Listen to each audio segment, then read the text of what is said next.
Welcome back once more again. This is High Explosion Media, presented to you by Tladi Manahajuni, as you all know. Then for today, we are going to answer the question of the black nation. Let's say we are going to be tackling race, but it won't be into details. It will be just an intro to what people are assuming, the assumptions of men. Now, in the book of Genesis chapter 9, verse number 1, the Lord said to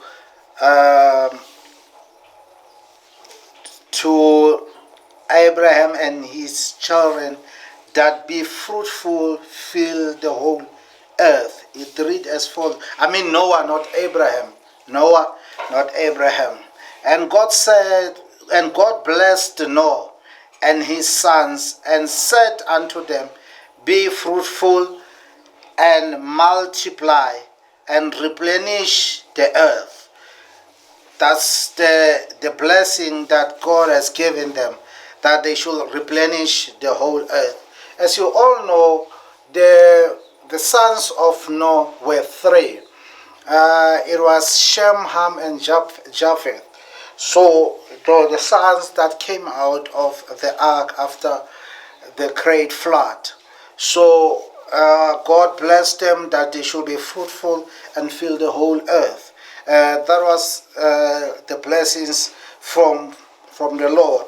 And then Shem, Ham, and Japheth, they were siblings, as we all know. And it happened that their father, after going out of the ark, in his celebration, he was intoxicated. He got drunk to a point that he became naked. Now, the first guy that saw his father's nakedness was Ham. So instead of covering his father's nakedness, he then laughed about it. He went on to call his two siblings to come and witness what he has seen. And then these two, when they came, they covered their father's nakedness. Then when Noah woke up from his intoxication, he cursed the son of Ham. He didn't curse Ham, but he cursed Canaan, the son of Ham. There's a general opinion that the black nation is cursed, that we are meant for curse. Nothing good will come from us. That is what people are saying. Taking it from where? Taking it from the curse of Canaan, of which is Ham's son. And when you check on the descendants of Canaan, they are not residing in Africa. They are not Africans. They are somewhere in the Middle East. So, and the curse of Ham, or rather the curse of Canaan, did not comply, or rather did not imply that Canaan, or rather every black person, every black child is cursed, but particularly Canaan, because Canaan was a son to Ham. Instead of Noah cursing Ham, he then cursed Canaan. Now, people associate, like Cush, it is said when it is being translated, that it's burnt. It's burning, something that's burned. That's what that has burned. That's what Cush means. So they associate it with the black color. They associate it with the black nation because he was indeed the product of a curse due to a point, due to a fact that he saw his father's nakedness. And that is not a point.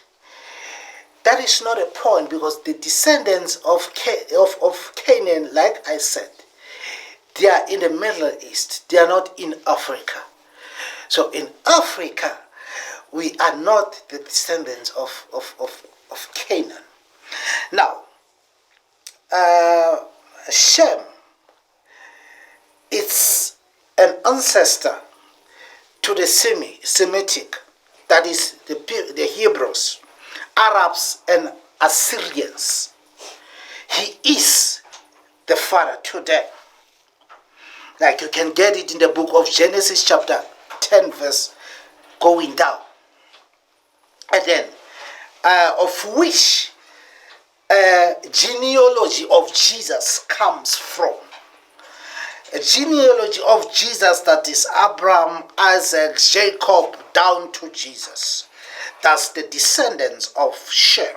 And we got Japheth, of which he gave birth to the Europeans, the Greeks, the Medes, the Syrians of Mediterranean. So that's his descendants. They are coming, it's his lineage. Now we get Ham, the father to the Africans. In Genesis chapter 10 verse 6, when we will be reading very fast, it's Genesis chapter 10 verse 6. And the sons of Ham, Cush, Mizraim, and Put, and Canaan. And those sons of Cush, Seba, and Havilah, and Sabta, Rama, and Sabteka. And the sons of Rama, Sheba, and Dedan. And Cush began a Nimrod, and he began to be a mighty one in the earth. He was a mighty hunter before the Lord. Wherefore it is said, even as Nimrod, the mighty hunter before the Lord. The beginning of his kingdom was Babel, Iraq, and Akkad in the land of Shinar. So, in other words, Cush begat Nimrod. It names them, and it says that an African and a man by the name of Nimrod, he became a great hunter. He became a ruler in Babel. He became a warrior, a very same African that nowadays Africans are looking down at themselves. The very same Nimrod, the descendant of Ham, in the point that Africans are cursed. We misunderstood it. Like when I started, I laid the foundation by these three sons of Noah, of which one of them saw his father's nakedness, of which is our ancestor, that is Ham. Now, and the nation or the world, or rather the descendants of Ham, became very, very productive in fighting the wars, in scientific invention of the day, in working the raw materials. They became very wealthy to the point that Ethiopia was a mighty, mighty, mighty descendant of Ham back then. They won many wars. That Egypt became, that's why Africans are not cursed. You get the structures or the features that are built by the Africans that are still standing. The ancient structures, ancient structures like the pyramid of Giza in Egypt, like Inzalo Elanga in South Africa, like the Great Zim in Zimbabwe. Those are still standing even now, given the intelligence that's where they were determining the time. That's where they were determining the seasons. That's where they were determining the time of the day by those great structures that are still standing now. When you ask the scholars of how the pyramids were built, there are so many narratives to it. There is no straight answer because the Africans entails the intelligence from God, the mighty men of war are from Africa. Now, as I've mentioned those three structures, I will in my topics, some of the good days, dwell into details into this pyramid in Zalo Elanga and the Great Zimbabwe. So I'm going to dwell much on it. It will be a topic on its own. But I was just passing there and showing that we are not cursed. Now,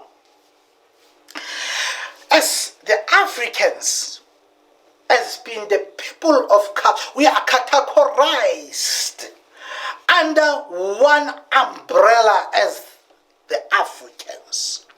Now, let's see. As an African, Moses' wife was an African. It traced back to the great men. It traced back to the men who went up the mountain for 40 days, 40 nights, residing with God, eating nothing, drinking nothing, having communion with God only, having fellowship with God only. The great man that when he came down from the mountain, his face was shining like the angel's face. Where did he get his wife? Where did he marry? When Africa is that cursed.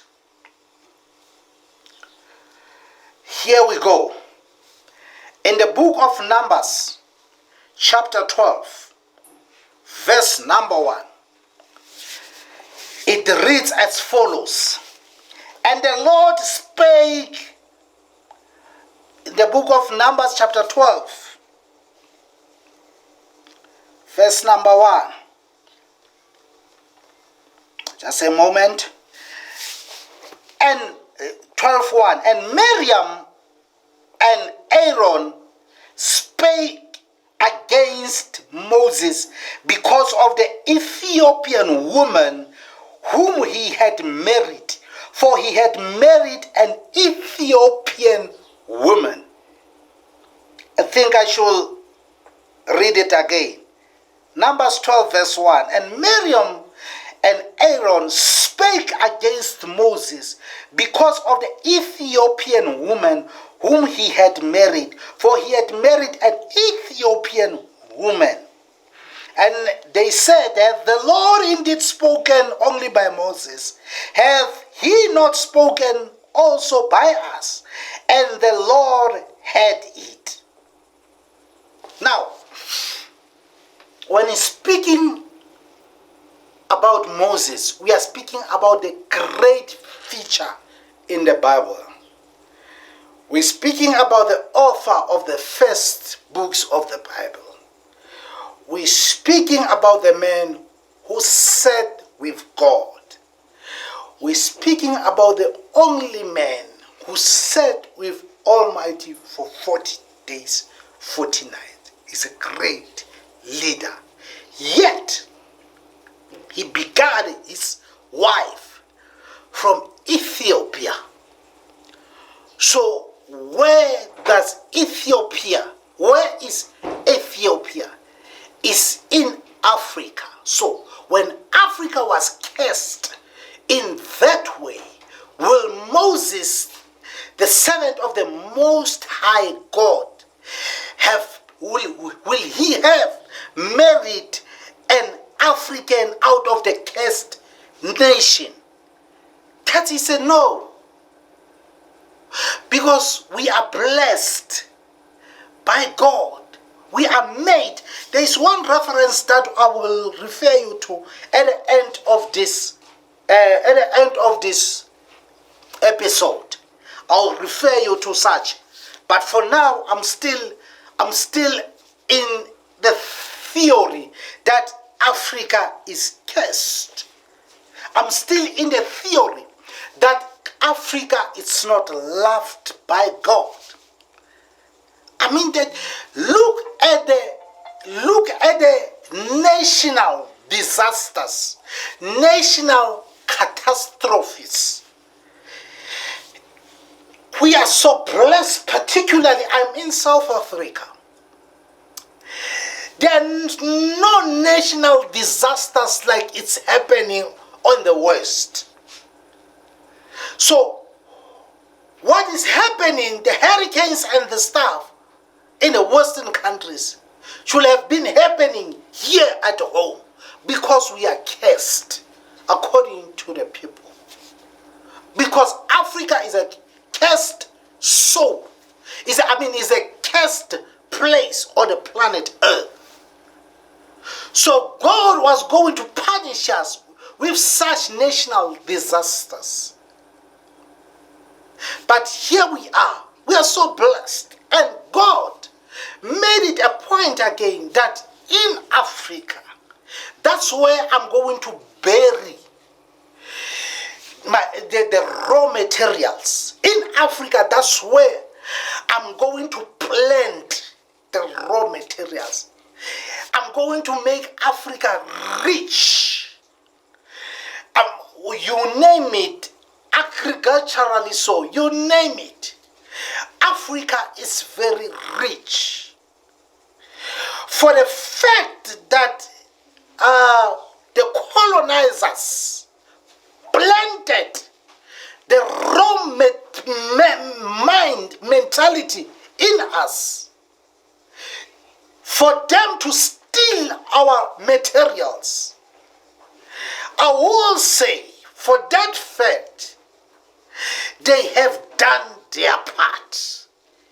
Even now, the Africans are still regarding themselves as nobodies.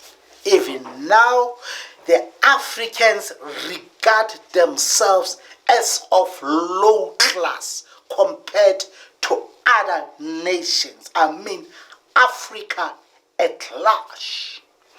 That's where the Western countries get it wrong.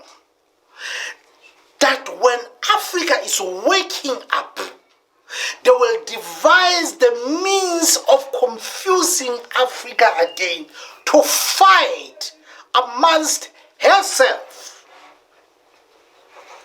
When you begin to be enlightened, they will pamper you with the fundings. They will pamper you with every assistance that you will need. The aim is for you not to stand on your own foot, on your own feet. Because now, when you can stand on your own feet, it means they will never again accumulate the wealth that they were getting from Africa when it was still asleep. Wake up from your sleep.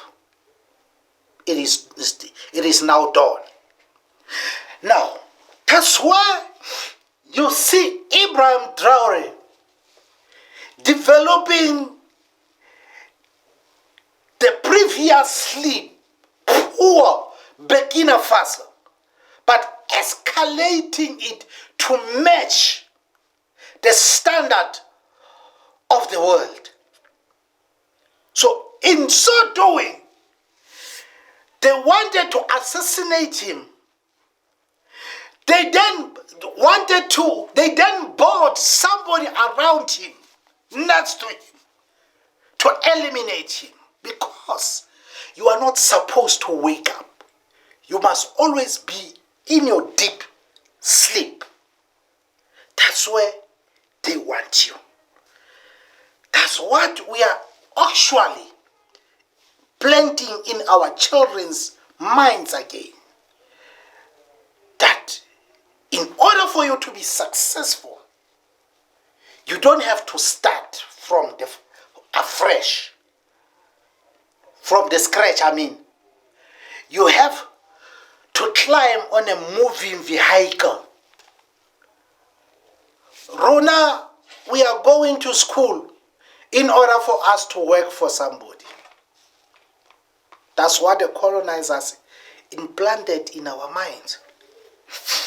That what you think is very big, you cannot acquire it. And if you come with the mind that is open, they will try and absorb you in the system. After absorbing you, your ideas will be stolen and being utilized as you watch them going. Same applies when let's take it on the government cycle. When you are asked to present your business plan, you will come up with your business plan.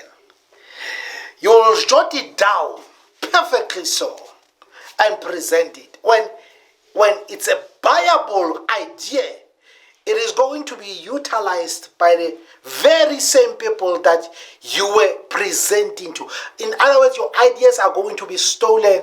Next week, you will see somebody else flourishing with your very same ideas. That's what the colonizers did to us. You know what they did? We are not cursed. What they did to us is that when I see you, I must not see a brother. I must see the enemy.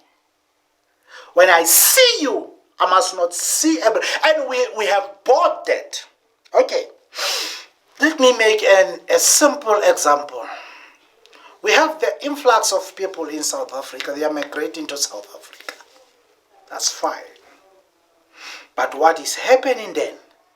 After migrating to South Africa, our very same black brothers, I'm going to start with the black brothers, are the very same ones that are used by the colonizers to poison our young kids. In which way? As the Africans, God has blessed us. We are giving birth like nobody else's business. Even if you deprive us food, we will still give birth. We are blessed in that way. Now, in order for it to be stopped, okay, it's fine. We cannot stop your birth cycles with our contraceptives. We cannot poison you to that extent. You are very strong. You are still giving birth. Okay, after giving birth, let's make a plan for this seed not to grow. Let's use their black brothers. Let's use their Africans to poison this fruit that is now living, so that it cannot live to reach 18, 16, 15, 20 years. Let them die in their infant's age. Let them die prematurely. By feeding them drugs, we know that they will be hooked to it. After being hooked to it, they won't live to see another days of their old age. That's what the colonizer is good at. Divide and rule. There's a man I was working with. This man, he will be laughing all the way. He's a Caucasian. Then we were all Africans around him. What he will do, he will go to this man and befriend the man and talk bad about the other man. And when the other man comes, the same strategy, divide and rule. That's what they did to us. When our parents were being left, they are toiling the farms, they are planting the farms, but around festive season, their masters will leave, and then they will go and enjoy their money elsewhere, in the oceans, in the beaches, and. Now, after doing such, people who are working in the farm will be left in the farm alone. Now, their employer will go to the next person and say, I'm putting you in charge of these ones that are left behind. After saying that to the second person, to the third person, he goes and say the same thing. To the fourth person, he goes and say the same thing. Now, in other words, the divide and rule mentality has worked for him. In which way? You are guarding each other. Everyone is looking after each other. In so doing, the farm will be safe. Because when you're going with your own ways, I'm reporting you to the master. When I'm going my own ways, you are reporting me to the master. So that's the colonial rule. Africa, it's blessed in a way that, like I said, God took everything, took gold, took the coconut, took the nylons, took everything, the tobaccos. He took everything and put it in Africa and buried it in Africa. It is buried down in the earth crust. We are the ones that are going to work the land.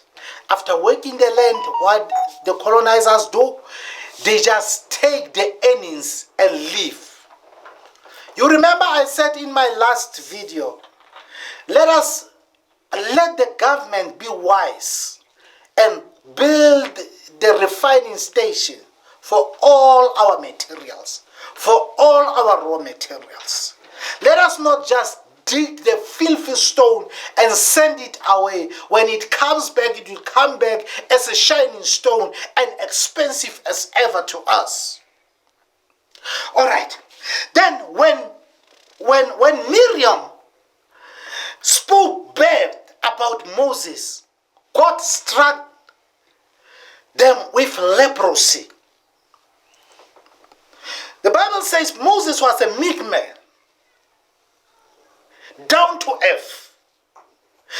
God fought his battle. Now, as I was explaining it, the science thereof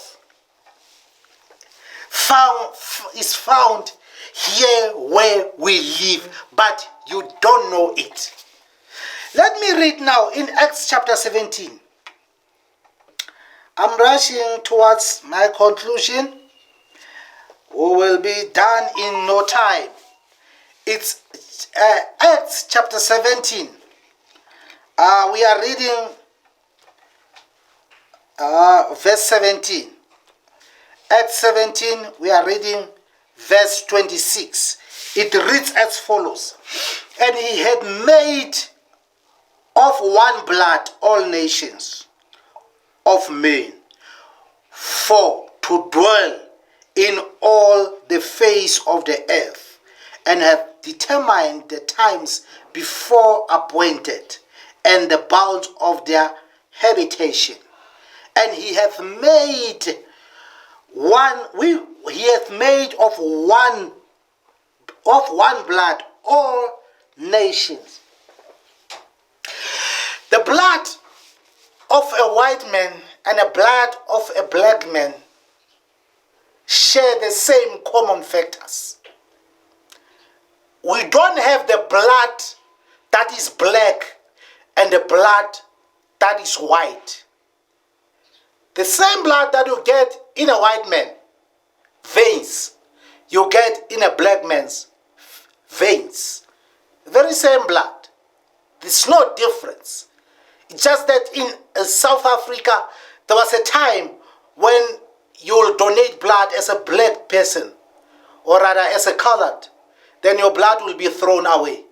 Because just because of the apartheid, because they regard you as a risk, up until it was discovered that we have the same blood. We are made of one blood. God made us of one blood.